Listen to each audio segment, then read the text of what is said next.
আমাদের মৌলিক দাবি চারটি, যা নিম্নরূপ: এক, জারিকৃত অধ্যাদেশ অবিলম্বে বাতিল করতে হবে। দুই, অবিলম্বে জাতীয় রাজস্ব বোর্ডের চেয়ারম্যানকে অপসারণ করতে হবে।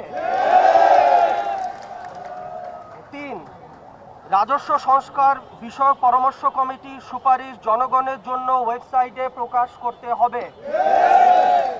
এবং চার, জাতীয় রাজস্ব বোর্ড কর্তৃক প্রস্তাবিত খসড়া এবং পরামর্শ কমিটির সুপারিশ আলোচনা পর্যালোচনা পূর্বক প্রত্যাশী সংস্থা, ব্যবসায়ী সংগঠন, সুশীল সমাজ, রাজনৈতিক নেতৃত্ব সহ সংশ্লিষ্ট সকল অংশীজনের মতামত নিয়ে উপযুক্ত ও টেকসই রাজস্ব ব্যবস্থা সংস্কার নিশ্চিত করতে হবে। যেহেতু আমাদের উপযুক্ত চারটি সুনির্দিষ্ট দাবি পূরণের বিষয়ে সরকারের পক্ষ হতে অদ্যাবধি সুস্পষ্ট ঘোষণা প্রদান করা হয়নি, সেহেতু আমাদের পূর্ব ঘোষিত কর্মসূচি অব্যাহত থাকবে। আমাদের পরবর্তী কর্মসূচি নিম্নরূপ: এক, আগামী 25শে মে 2025 রবিবার কাস্টমস হাউস এবং এলসি স্টেশনসমূহ ব্যতীত আয়কর, কাস্টমস ও ভ্যাট বিভাগের সকল দপ্তরে পূর্ণাঙ্গ কর্মবিরতি চলবে।